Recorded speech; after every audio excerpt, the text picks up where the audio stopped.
So, hello guys, Stage 3 PC ulit. So, ano ba yung mga phones na bang for the box ngayong August 2018? So, kaya tayo ngayon, review natin itong Oneplus 6. Ano ba yung Oneplus 6? So, ito yung pinaka-latest ng Oneplus. So, yung iba sa inyo, hindi alam yung Oneplus na brand. Pero, I've been to a lot ng cellphone.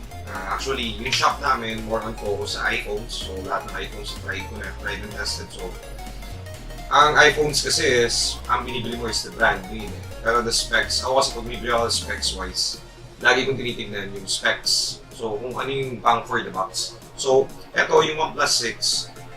Nag-upisa ako kasi sa OnePlus 3 eh. Tapos OnePlus 3, OnePlus 3T, tapos OnePlus 5, OnePlus 5E, and now, meron ako OnePlus 6. Ano yung OnePlus? Ano ba yung OnePlus? So, Chinese brand to guys. So, sabihin sa inyo, ay Chinese yun, Chinese. Pero actually, yung pinakamatinding brand doon since dati, matinding company ko OnePlus 6. It's an international brand. Gawa rin siya sa Chinese, pero gawa rin siya sa China, I mean. Pero ibang klaseng cellphone to. I mean, kung tawagin to since nung OnePlus 3 pa lang yung lumabas, ang tawag na sa kanya Flagship Killer. Ano yung Flagship Killer? Ito yung pumapatay dun sa mga matitinding brand like iPhones, mga labas ng gano'n. So, kung titignan mo, cellphone, sobrang nipis ng bezel niya, bezel-less na halos, and ang ganda talaga. So, I'll be creating an content nga kung paano yung mga specs nito. Pero, bigyan ko lang kayo ng quick review about dito sa phone nito. So, one is the 256GB version. So, 256GB yung internal memory nito. 8GB RAM. So, grabe yun. 8GB RAM para ka lang naka-laptop. So, yung LCD niya is 1980 yata ito. 1920 by... Basta 1080 ito. Yung LCD niya. Simple lang yung LCD niya. Hindi kasi siya more on gimmicks eh. So, etong cellphone na to more on specs talaga.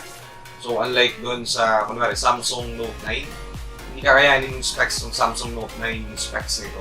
Ang pinagkaiba lang nila, ang iPhone kasi at yung Android, ang kinikater kasi nila kapag naglalabas sila ng phone is yung gimmick or yung mga applications, more on that. So yun yung doon napupunta yung pera nyo guys. So kung gusto nyo talaga ng pang for the box sa cellphone, and gusto nyo yung cellphone talaga na sobrang tulin, walang lag, wala kayong problema, walang problema sa updates. So,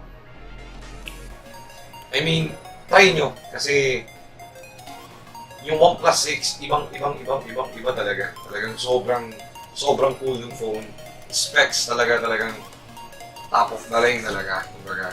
Yun nga lang, yung brand niya is maraming hindi nakakaalam. Hindi kasi sila more on advertisement. So, ang OnePlus 6 kasi is more on sabi ko nga sa inyo, nasubaybayan ko na yung ibang phones. Yung OnePlus 3, OnePlus 3T, OnePlus 5, OnePlus 5E, and now the OnePlus 6. So lahat ng phone ko, Samsung user ako, iPhone user ako. Actually, yung shop namin caters on, ang re-repair namin is more on Apple products.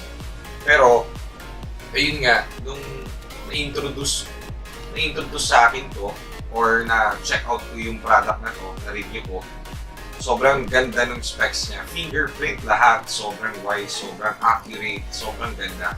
So wala akong masabi, napapawaw lang ako. And ang maganda ron is, kung i-compare mo siya sa price ng iPhone or ng Note, siguro,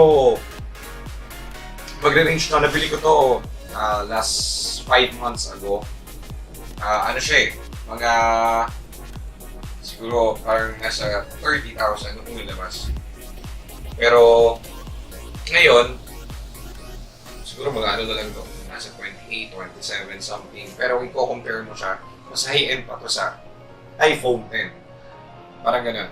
So, kung gusto nyo ng cellphone na bang for the box at naghahanap kayo ng cellphone na pwede ipalit na or i-upgrade naman sa cellphone nyo, pwede to. So, this is the OnePlus 6 and yung specs, I'll be giving a spreadsheet about the specs niya. Then, huwag nyo kalimutan na mag-subscribe sa akin and maglagay sa comment kung ano pa yung gusto nyo i-review ko na product na kahit anong gadgets. And just comment below kung ano yung mga products na gusto nyo i-unbox or i-review ko. And I'll be happy to cater kung ano man yun. Okay guys, so please subscribe and like our page sa Facebook, Stage 3 PC. Makihanap na lang. Thank you guys.